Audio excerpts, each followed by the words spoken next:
चलिए, world regional geography में हम एक कदम और आगे बढ़ते हैं।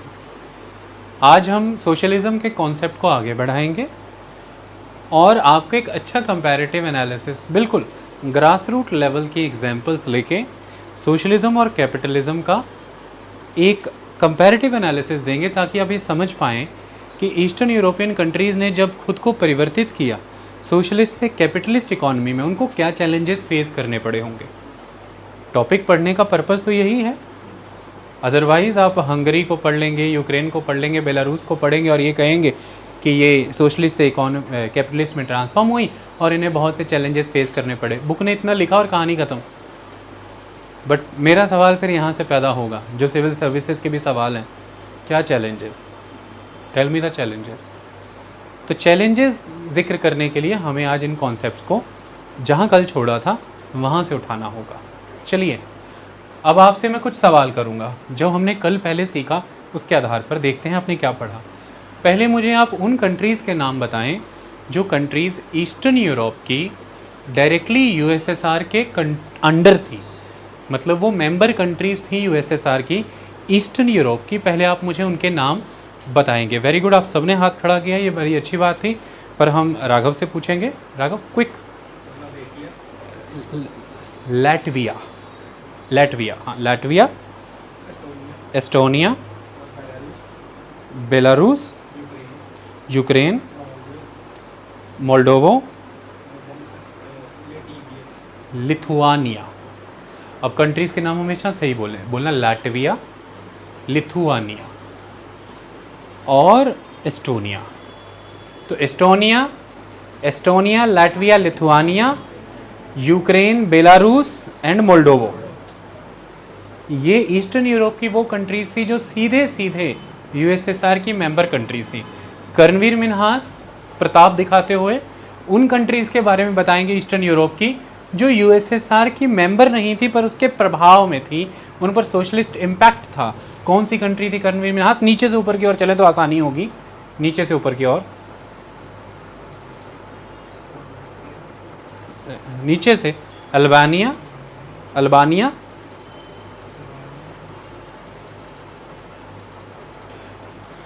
रिकॉर्डिंग टाइम में ज़्यादा समय नहीं होता। आगे कोई और बता सकता है? ठीक है, रुकिए, इसका भी उत्तर हम राघव से लेंगे। हाँ ठीक है, ऊपर से आ रहे हैं आप। पोलैंड, चेक रिपब्लिक, स्लोवाकिया, स्लोवेनिया, हंगरी,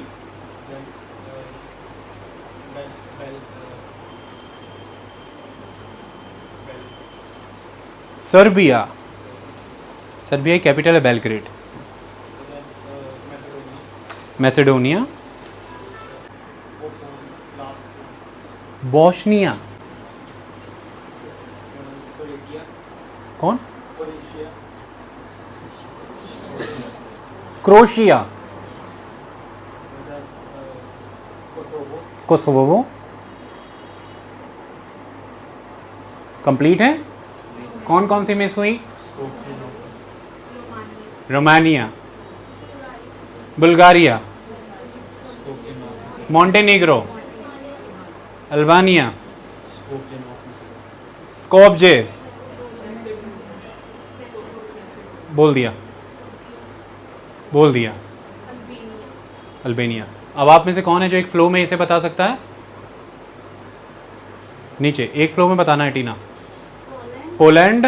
अब ध्यान से नोटिस करें, ईस्ट यूरोप की वो कंट्रीज जो अंडर द इन्फ्लुएंस थी यूएसएसआर बट उसका मेंबर नहीं थी। तो पहला पोलैंड, स्लोवाकिया, चेक Republic, Slovenia, Croatia, Kosovo,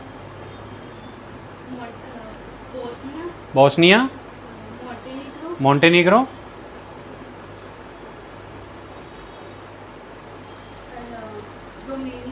Hungary, Romania, Shivani दोबारा से नहीं, हंगरी, रोमानिया, आगे बुल्गारिया,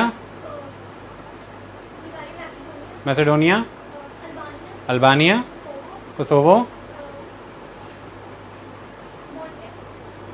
मॉन्टेनीग्रो, मतलब आपको पता लग गया सबको, प्रैक्टिस नहीं की। वही सत्य से मुंह मोड़ना। सत्य सबको दिख रहा था कि इसे लर्न कर लेना चाहिए, टाइम लगता 15 मिनट्स। आज सत्य से मुंह मोड़ा है, 4 दिन बाद ये पाइलअप हो जाएगा और कहीं कुछ जुड़ जाएगा, फिर ये हमेशा के लिए लर्न नहीं होगा। फिर आज क्लास में बीट हुए हैं, कल बड़े कंपटीशन में बीट होंगे, बीट होते रहेंगे और डिप्रेशन में आते रहेंगे। सत्य से पता नहीं क्यों मोड़ रहे हैं, क्यों नहीं याद कर रहे हैं, आई डोंट नो। सत्य से ना मुंह मोड़े, सत्य स्वीकार है। चलिए आगे बढ़ते हैं। तो हमने इन ईस्टर्न यूरोपियन कंट्रीज़ के बारे में देखा कि कौन सी डायरेक्ट मेंबर थी यूएसएसआर की, कौन सी नहीं। फिर हमने कॉन्सेप्ट स्टार्ट किया सोशलिज्म का, जो आपको मेनली इस पूरे यूनिट में ईस्टर्न यूरोप में हर कंट्री में नज़र आएगा। उसके तहत कुछ चीज़ें हमने डिस्कस की जिन्हें अब हम समझें। आप मुझे बताएंगे कि ये है कि नहीं। देखिए, जब हम सोशलिज़म की बात करते हैं तो एक फेमस कॉन्सेप्ट आता है, दैट इज़ सेंट्रलाइजेशन। सुना है किसी ने? Centralisation, centralisation the central system of production. ठीक है। दूसरा कॉन्सेप्ट पब्लिक ऑनरशिप। तीसरा कॉन्सेप्ट आपने जो अब तक पढ़ा उसके बेस पे बताइए, क्या लॉजिक से बता सकते हैं?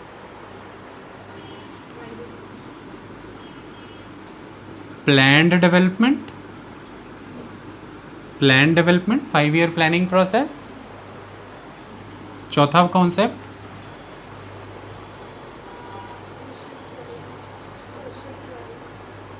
सोशल, हाँ चलिए वो तो आउटकम है ना, ऐसा माना जाता है कि एक एगैलिटेरियन सोसाइटी बनेगी, वो एक आउटकम है। वो भी एक आउटकम है कि इक्विटेबल डिस्ट्रीब्यूशन के लिए ये सब किया जाता है। और कुछ 5 ईयर प्लानिंग के वाया डेवलपमेंट होगी, सेंट्रलाइज्ड मैनर में प्लान्ड होगी और पब्लिक ऑनरशिप होगी। ये मुख्य 3 बिंदु, इन्हीं से सारा कुछ आपको समझा देते हैं। देखिए, जिस समय में सोशलिज़म का कॉन्सेप्ट रशिया और उसके साथ जुड़े हुए सभी सैटेलाइट कंट्रीज़ यानी कि यूएसएसआर में फॉलो हो रहा था, इन चीज़ों पर अधिक बल दिया गया। मैं समझाऊं कि किस किस दौर में इन पर बल दिया गया। आइए आपको एक यात्रा पे लेके चलते हैं, ध्यान से समझते हैं। देखिए, आज का जो एक मुल्क है रशिया, आज का कौन सा मुल्क? कैपिटल बताइए उसकी कंवल जी। मॉस्को। आज का एक मुल्क है रशिया।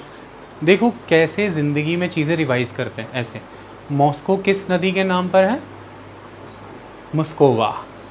ओके, तो ब्रह्मपुत्र नदी इंडिया की और मुस्कोवा नदी रशिया की।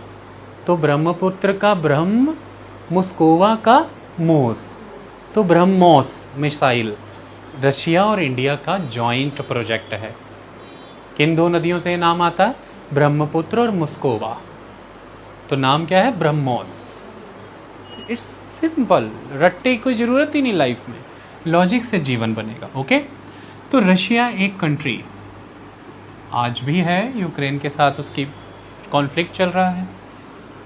एक समय में आप ऐसा मान लीजिए कि 1500 AD से लगभग 1917 AD तक यहाँ पर एक एम्पायर था। कौन था वो? That is Russian empire. Russian empire बहुत बड़ा एम्पायर था।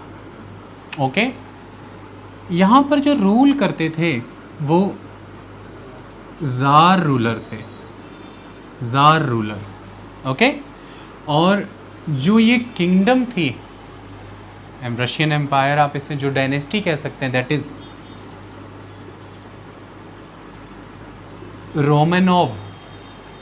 कौन सी किंगडम? रोमेनोव।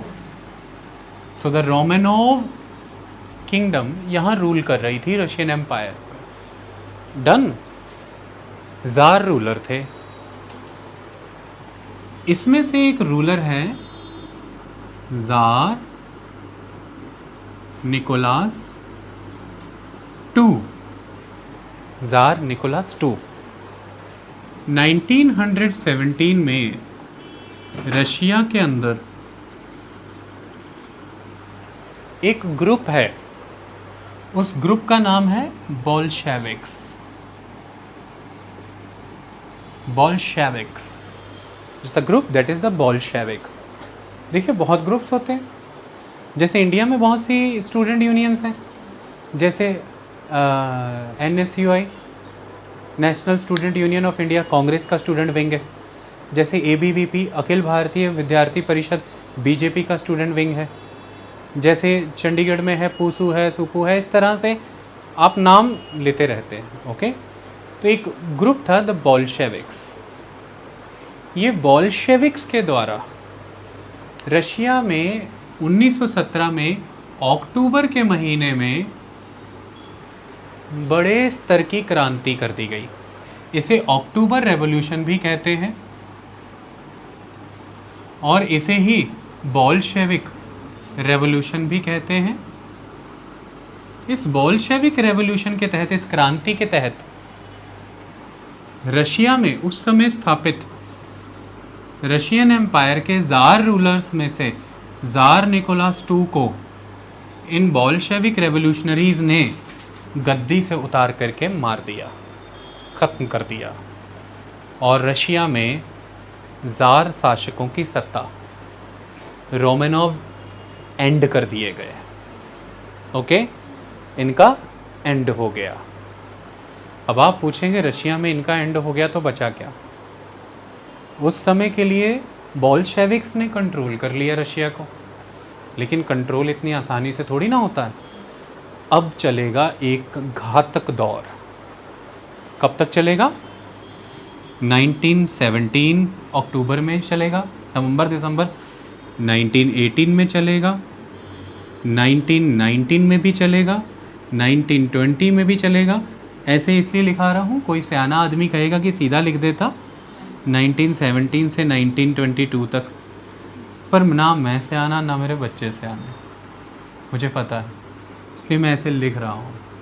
ये 1921 में भी चलेगा, लेकिन फाइनली इस दौर के अंत में 21 के एंड में जाके एक ट्रीटी साइन होगी।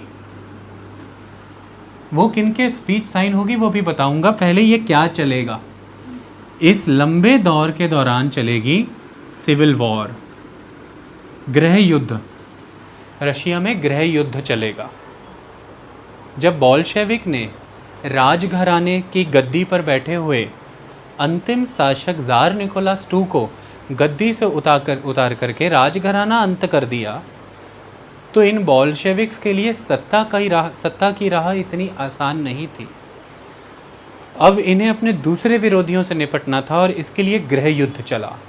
एक लंबी सिविल वॉर चली रशिया में, और वो किनके बीच चली? The red army versus white army. Red army किनकी तरफ से लड़ रही थी? The Bolsheviks. बोल्शेविक्स कौन है ये बोल्शेविक्स? खुद को सोशलिस्ट बताते हैं।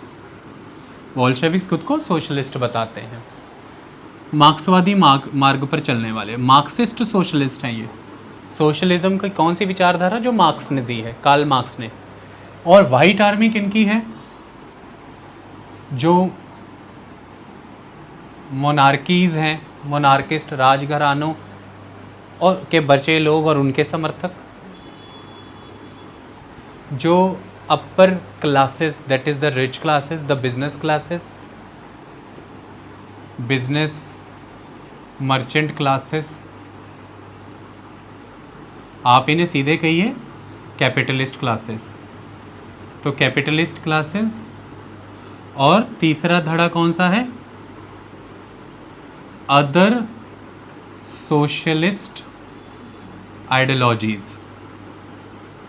सोशलिज्म के ही अलग पंथ के लोग, जो सोशलिज्म की दूसरी विचारधारा को मानते हैं, जो कहते हैं कि लोकतांत्रिक प्रक्रिया से समाजवाद स्थापित करो धीरे धीरे करके, जैसे कि रोजगार में आरक्षण दो, पिछड़े लोगों को, दबे कुचले लोगों को रिजर्वेशन दो। अगर उनको वेतन देना चाहते हो, उन्हें आर्थिक समानता देना चाहते हो, तो हथियारबद्ध क्रांति मत करो एकदम से। लॉन्ग टर्म में डेमोक्रेटिक मीन्स को यूज़ करके इकोनॉमिक, पॉलिटिकल, सोशल चेंजेस लेके आओ। जाति प्रथा को ख़त्म करो, ऊंचे नीचे की खाई को बंद करो। ये लंबे समय में करो, पर ढांचे में रह के, लोकतांत्रिक ढांचे में रह के।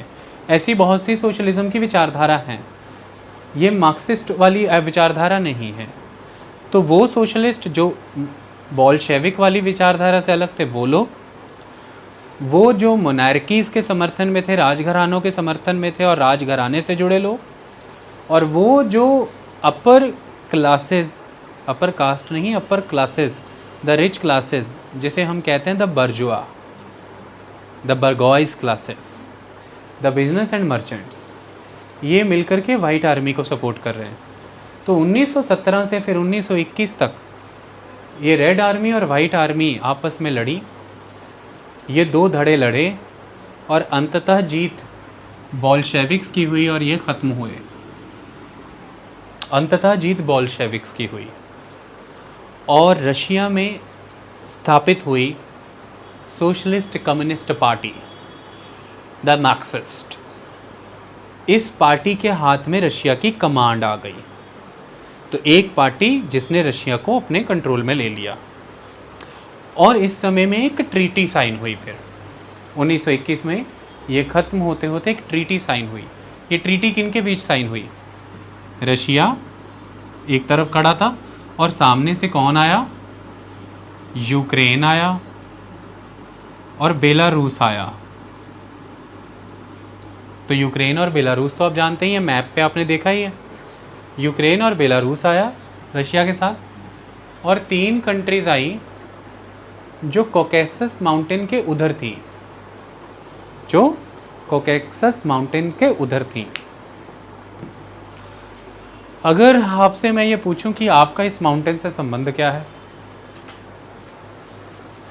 तो जब हम एथनिक वैरायटीज़ देखते हैं, आपको जब मैं एथनिसिटी से जोड़ूंगा, आपके नैन नक्श, चेहरा मोरा, माथा, तो आप कॉकेसॉइड हो जाएंगे।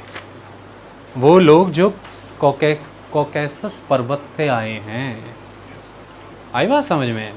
अमूमन उत्तर भारतीय वही हैं, ऐसा माना जाता है। अब मैं फ़िलहाल आपको ये माउंटेन दिखाने जा रहा हूँ ताकि आपको क्लैरिटी हो जाए। देखिए, यहाँ पर ध्यान से देखिए। देखिए, ये ईरान इराक का क्षेत्र है। ओके, ये देखिए, ये कैस्पियन सी है और ये ब्लैक सी है। तो कैस्पियन सी और ब्लैक सी को जो पर्वत श्रृंखला अलग करती है, वो यहाँ पर आप देख सकते हैं, कॉकेसस माउंटेन्स हैं। ये क्वेश्चन कई बार आता है कि ब्लैक सी और कैस्पियन सी के बीच में कौन सी माउंटेन रेंज है? कॉकेसस।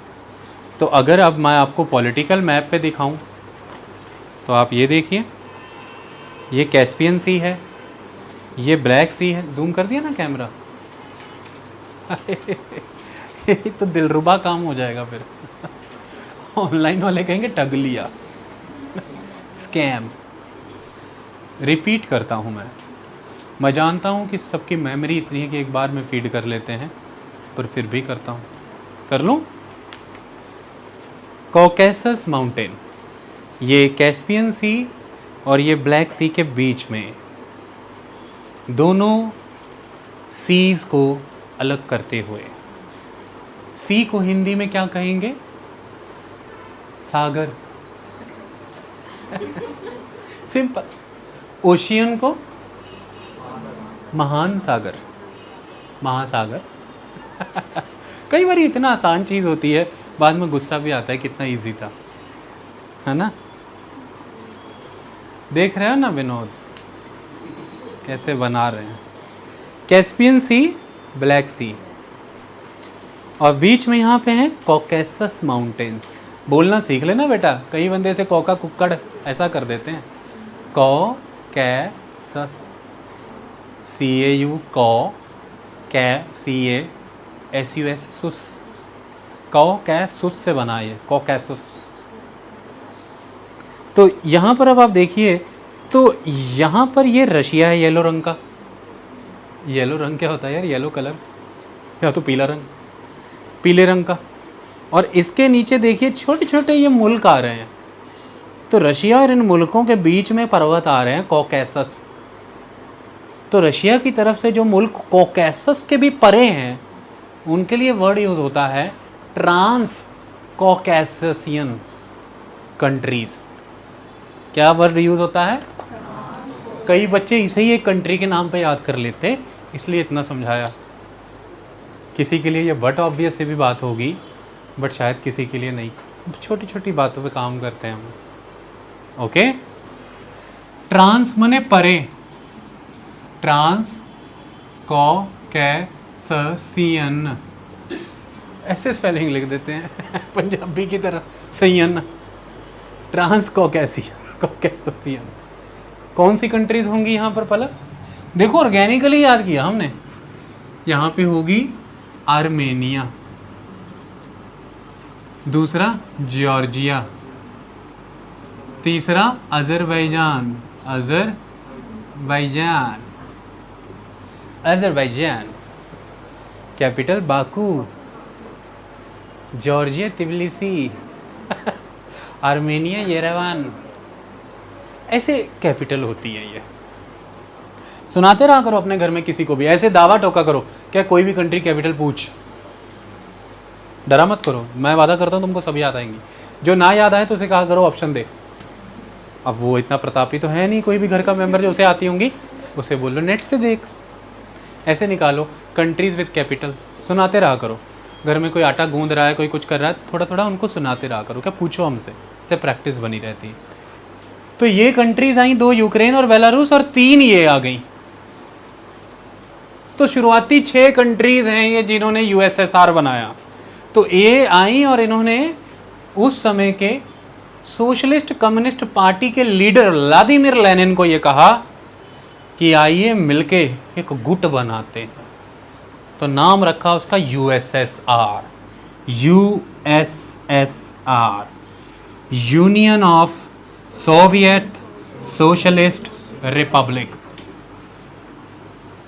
सोवियत शब्द का मतलब, ये रशियन भाषा का सोवत है।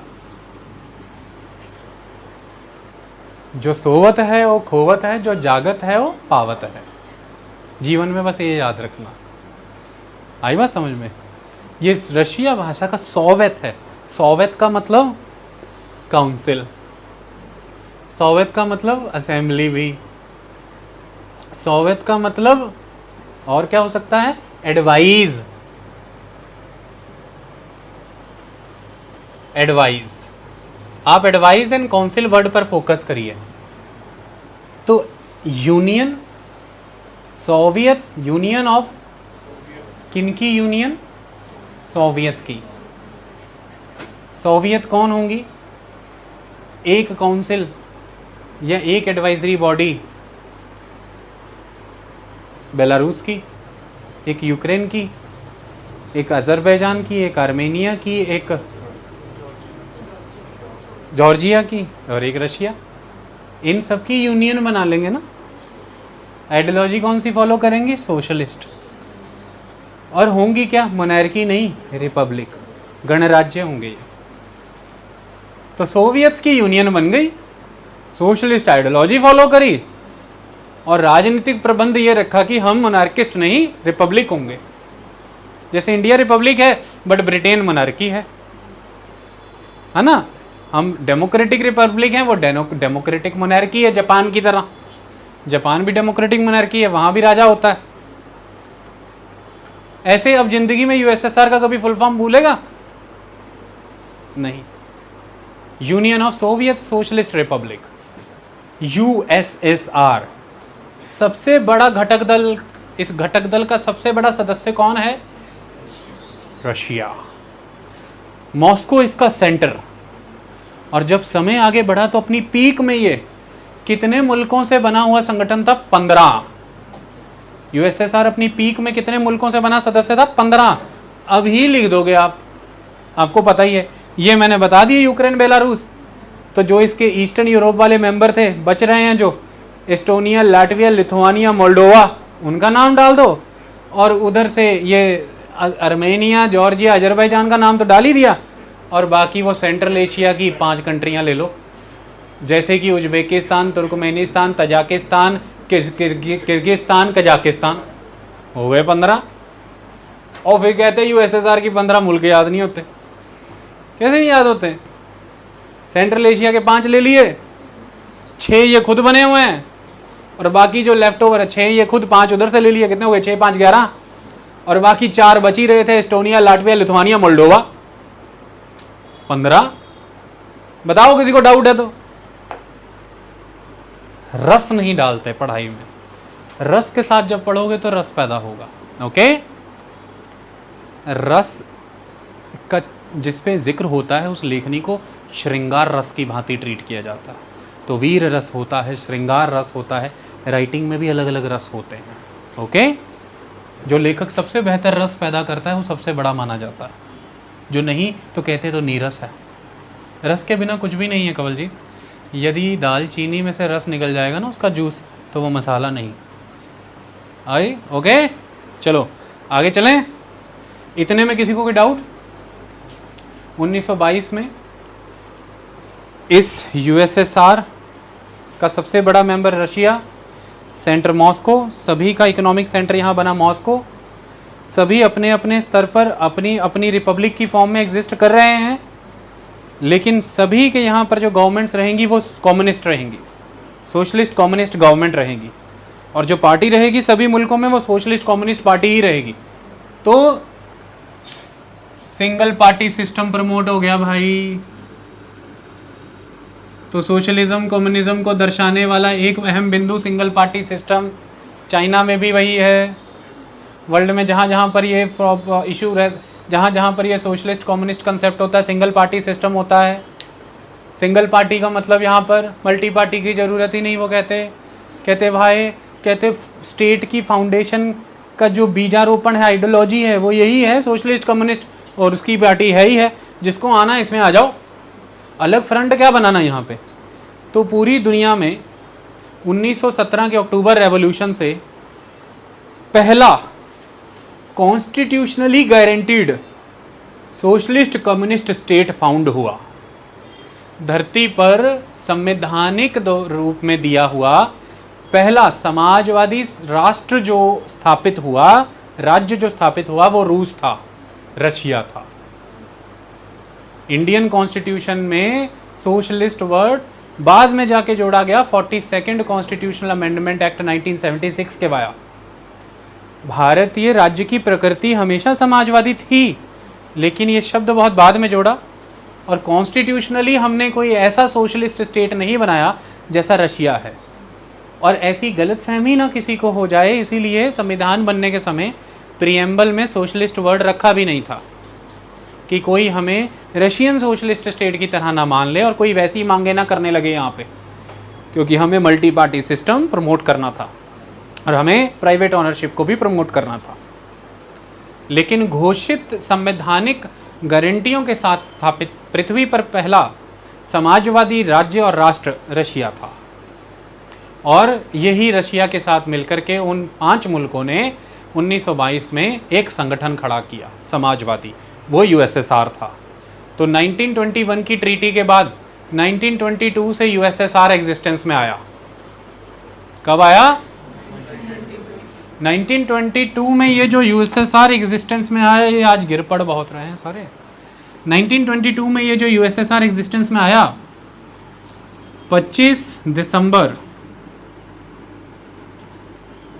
1991 को मिखाइल गोर्बाचेव के रेजिग्नेशन देने के बाद 31 December of the same year, यानी कि 6 दिन बाद 31 दिसंबर 1991 को यूएसएसआर डिसॉल्व हो गया, ख़त्म हो गया, डिसइंटीग्रेट हो गया। 22 दिसंबर 1922 व्लादिमीर लेनिन की लीडरशिप के साथ यूएसएसआर एग्जिस्टेंस में आया। 1991 मिखाइल गोर्बाचेव के रेजिग्नेशन के बाद यूएसएसआर खत्म हो गया। पहला नेता और अंतिम नेता, क्लियर है? कोई डाउट? नाम है व्लादिमीर लेनिन। आगे आने वाले समय में जो रशिया मार्क्सवाद के सोशलिज्म पर खड़ा था, आगे आने वाले समय में सोशलिज्म में एक और चीज आप ब्रांच पढ़ोगे, लेनिनिज्म, और आप लेनिनिस्ट देखोगे तो भारत में भी कुछ पार्टियां हैं, वो होंगी सोशलिस्ट लेनिनिस्ट। सोशलिस्ट मार्क्सवादी भी होंगे, सोशलिस्ट लेनिनवादी भी होंगे, लेनिनिस्ट। ओके, तो लेनिन ने भी बहुत सी पुस्तकें लिखी, याद रखिएगा इस बातों को। और इन्हें हमारे भारतीय स्वतंत्रता संग्राम के बड़े बड़े स्वतंत्रता सेनानियों ने चाव से पढ़ा जेल के भीतर, जैसे कि शहीद भगत सिंह, याद रखिएगा। इनका पूरे विश्व पर प्रभाव पड़ रहा था। चलिए आरंभ करते हैं। 1924 में व्लादिमीर लेनिन का अंत हुआ। उनकी बड़ी देन ये थी कि वो यूएसएसआर स्थापित कर गए। उनकी बड़ी देन ये थी कि उनकी लीडरशिप में बोल्शेविक रेवोल्यूशन हुआ, अक्टूबर की क्रांति। उनकी बड़ी देन ये थी कि उन्होंने साम्राज्यवाद का यहाँ पर अंत किया, एम्पीरियलिज्म एंड किया, रशिया में एम्पायर खत्म कर दिया, रोमेनोव किंगडम समाप्त, डायनेस्टी खत्म करके रख दी, और जार निकोलास II को घसीट कर खत्म करके चौक पे जाके खत्म कर दिया गया, और सत्ता जनता के हाथ में आई। पहला सवाल पूछता हूँ, अक्टूबर क्रांति के तहत लेनिन ने ऐसा क्यों किया? ये बिजनेस मर्चेंट क्लास ऑपोजिट क्यों खड़े थे रेड आर्मी के? ये कौन थे? ये सवाल था बुनियादी, जहां से आंसर करेंगे। आइए इतिहास का एक पन्ना मोड़ते हैं, पीछे चलते हैं। पीछे चलने को तैयार हो सारे? किसी को कोई घबराहट तो नहीं? मोहित, आर यू रेडी? चलिए समय में पीछे चलते हैं। जो समय में पीछे जा करके बीज के अंदर का ज्ञान ना निकाल लाए, वह वृक्ष को पोषित करने योग्य नहीं बनता। यही तो समय है, यही तो खासियत है। भूतकाल में वर्तमान बर्बाद नहीं करना चाहिए, इस बात को हमेशा मान के चलिएगा। लेकिन भूत ही के अनुभवों पर वर्तमान निर्मित होता है, इसे भी ना भुलाइएगा। अनुभवों में और उलझ जाने में अंतर होता है। हम सारा दिन अपने भूतकाल में उलझते हैं, अनुभव पे नहीं जाते। आइए अनुभव का पन्ना खोलते हैं, समझते हैं। देखिए 14th 15th सेंचुरी एडी का समय था जब यूरोप में रेनेसेंस आया। ये यूरोपियन रेनेसेंस का दौर था।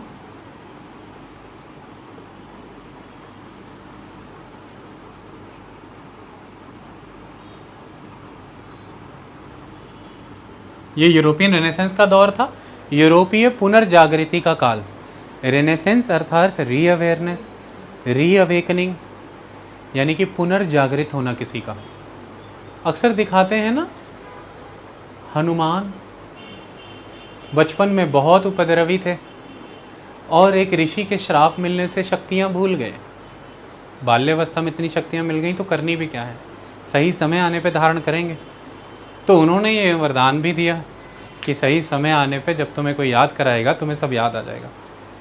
तो जब समुद्र पार कर लंका जाना था तो हनुमान को उनकी शक्तियों का स्मरण कराया गया कि हे तेजस्वी, आपके वश में क्या नहीं है, आप तो समुद्र का पान कर जाएं, इसे लांघना तो बहुत छोटी सी बात है। वो कहते हैं कैसे? कहते हैं स्मरण करिए, आप केसरी नंदन हैं, आप में इतना प्रताप है। तो हनुमान जब उन स्मृतियों को स्मरण करते हैं, पुनर्जागरण होता है। महाबली हनुमान है, महावीर हनुमान है। ये बड़ी संज्ञा है उनके लिए। धरती पे इनके अलावा किसी को कभी महावीर नहीं कहा गया। सीता भी राम को रघुवीर कहती है, महावीर नहीं। महावीर जो है महादेव है, ऐसा कहते हैं। आई बात समझ में? तो वो पुनर्जागृत हुए। जब पुनर्जागृत हुए तो एक्टिवेट होके क्या नहीं कर दिया उन्होंने। ऐसे ही आप रोज़ घर पे, परिवार आपका, समाज अपनी पिछली उपलब्धियों का स्मरण कर कई बारी पुनर्जागृत होता है। हम फिर से हतोत्साह से भर जाते हैं, कहते हैं फिर कुछ कर डालेंगे। वो पुनर्जागृत हो उठे। तो यूरोपीय 14वीं-15वीं शताब्दी के दौरान उसके पीछे 1500-1600 साल पहले से आरंभ हुए रोमन साम्राज्य की गुणवत्ता को याद करते हैं, क्वालिटी को याद करते हैं, परफेक्शन को याद करते हैं, साइंस, टेक्नोलॉजी, व्यापार के प्रबंधन को याद करते हैं, खेती के विकास को याद करते हैं, डिवीजन ऑफ लेबर को, ये सब याद करके पुनर्जागृत हो जाते हैं। फिर रैशनैलिटी, लॉजिक्स, रीजनिंग्स, इन सब में ध्यान जाने लगता है, विज्ञान का विकास होने लगता है, हर क्षेत्र में कुछ ढूंढने की तड़फ लग जाती है। और जो भी ढूंढा जाता है वो तभी स्थापित पाया जाता है जब उसके प्रमाण दे दिए जाते हैं। अप्रमाणित चीज़ों का स्थान ही खत्म हो जाता है।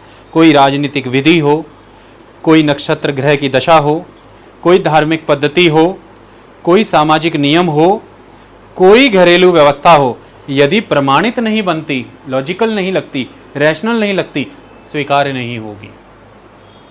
और कोई भी नीति, कोई भी योजना, कोई भी कार्य जो है उसका एंड रिजल्ट मानव का भला होना चाहिए। ह्यूमनिज्म पैरामाउंट हो गया, ह्यूमनिस्टिक वैल्यू डेवलप हो गई, डेमोक्रेटिक राइट्स की बात आने लगी, इकोनॉमी को डेवलप करने की बात आई, सबको रोज़गार देने की बात आई, सबको अच्छी शिक्षा देने की, सबको राजनीति में अपना अपना योगदान देने की बात आई, लोकतांत्रिक तरीके से सरकारें चुनने की बात आई, प्राइवेट प्रॉपर्टी पर अधिकार हो, लोगों को ज़मीनों पर अधिकार दो, उन्हें दास बना के क्यों रखा है? एक राजा या एक स्वामी के अधीन सारी ज़मीन क्यों है? वो सबका स्वामी क्यों है? प्रत्येक व्यक्ति भूमि का स्वामी है। सबको उस स्वामी को अपनी अपनी संपत्ति दो। संपत्ति ही आपके अधिकारों का विकास करती है। आई बात समझ में? तो संपत्ति पर बहस छिड़ी कि हमें हमारी संपत्ति पर अधिकार दीजिए। हम दास बन करके किसी की भूमि पर किसी को स्वामी मान करके कार्य कब तक करते रहें? हमारी पीढ़ियां कब प्रफुल्लित होंगी? समाज कब विकसित होगा? राष्ट्र कब ऐसा होगा कि वो सबको ऊपर उठने की संभावनाएं दे, मौके दे? इन सब चीज़ों पर बड़ी बहस छिड़ी। प्राइवेट प्रॉपर्टी के राइट आए, लिबर्टी, इक्वलिटी, फ्रेटर्निटी पर बातें हुई, डेमोक्रेटिक इंस्टीट्यूशंस आने लगे, इलेक्शन की बातें होने लगी, वोटिंग के कॉन्सेप्ट आने लगे, एजुकेशन, स्कूल, कॉलेज, यूनिवर्सिटी खुलने लगे, उद्योग धंधे चलने लगे, इंडस्ट्रियल रेवोल्यूशन हो गया, डेवलपमेंट हो गई। लेकिन आपको कुछ समझना जरूरी है, कुछ चीज़ें इसके साथ ही आती हैं। जहाँ ही यह जिक्र आता है कि प्राइवेट प्रॉपर्टी, वहीं उस प्रॉपर्टी से जुड़ी हुई प्रॉफिट्स आ जाते हैं, और वहीं बात आ जाती है वेल्थ की। और वेल्थ एक ऐसी चीज़ है जिसे फिर आप एक्यूमुलेट करते हैं, और जितनी ज़्यादा वेल्थ आपके पास एक्यूमुलेटेड है उतनी ही बेहतर हेल्थ, एजुकेशन, शेल्टर, सारी सर्विसेज आप अवेल कर सकते हैं। जितनी ज़्यादा सर्विसेज आप अवेल कर पा रहे हैं उतना ही बेहतर सोशल स्टेटस है आपका, सामाजिक रुतबा आपका उतना ही ऊंचा होता है, आपकी भूमिका अधिक होती है, यानी कि आप बेटर एजुकेटेड हैं। और नेता का चुनाव डिबेट सेशन पे बेस्ड होगा। आप एजुकेटेड बेटर हैं तो आपकी डिबेट बेटर होगी, तो लीडर भी आप बनेंगे। इसके मतलब जो भी लोकतांत्रिक तरीके से कोई पोजीशंस अवेलेबल हैं, चाहे वो किसी पॉलिटिशियंस की हैं, चाहे वो किसी सिविल सर्वेंट की हैं, वो बेटर एजुकेटेड सेक्शन ऑक्यूपाई कर जाएगा, क्योंकि वो बेटर स्किल्ड होगा, वो बेटर इक्विप्ड होगा नॉलेज के साथ, और वो बेटर एजुकेटेड इसलिए होगा क्योंकि उनके पास अच्छी खासी वेल्थ है, उसकी वजह से उनके अच्छे सोशल स्टेटस हैं, जिस सोशल स्टेटस को वो यूज़ करते हैं अच्छे इकोनॉमिक, सोशल और पॉलिटिकल रिलेशन बिल्डअप करने के लिए। तो ये समाज राजनीतिक गद्दियाँ भी खुद ही भर लेगा, बिजनेस मर्चेंट भी यही हो जाएंगे, ट्रेड कमर्स में भी इनका कंट्रोल हो जाएगा, ज़मीनों के मालिक भी यही हो जाएंगे। तो जैसे ही प्राइवेट प्रॉपर्टी की बात आई, तो प्रॉफिट्स की बात आई, तो वेल्थ एक्युमुलेशन की बात आई, पूंजी जो है आपके पास, प्राइवेट प्रॉपर्टी आई तो आपके पास ये जो खेत आया, इस खेत पे आपने जो फसल उगाई, उससे जो आपको कमाई आई, इनकम, उसका कुछ हिस्सा तो आपने एक्सपेंडिचर में यूज़ कर लिया।